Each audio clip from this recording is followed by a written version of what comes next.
Hi everyone and welcome to another lesson of Learn Spanish for Beginners. Today I am covering the numbers. You know we have numbers all around us and some use numbers every day, so if you want to master your Spanish, you have to learn how to pronounce the numbers correctly. I will go over from 0 to the number 50 in this lesson. Moreover, I will cover higher numbers, so make sure to stay tuned. Without further ado, let us begin.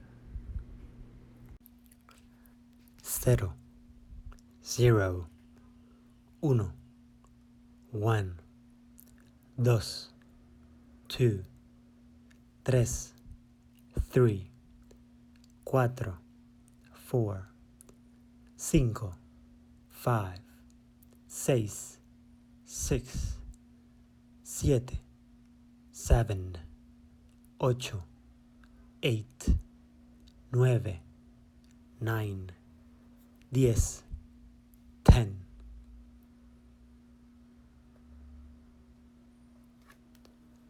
11 11 12 12 13 13 14 14 15 15 16 16 17 17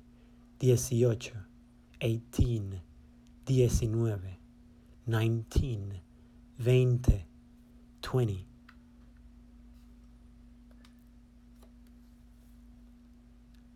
21 21 22 22 23 23 24 24 25 25 26 26 27 27 28 28 29 29 30 30 31 31 32 32 33 33 34 34 35 35 36 36 37 37 38 38 39 39 40 40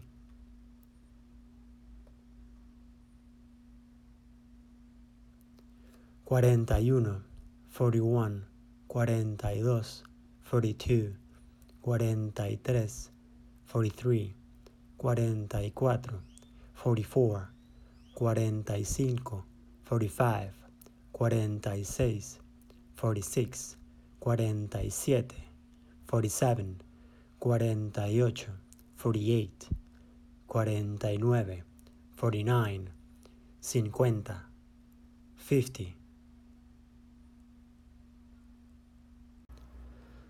So that's it for today's video. I hope it was useful for you, and if you are new watching this channel and haven't watched my previous videos, remember to watch them so you can have an idea of the lessons that I'm covering.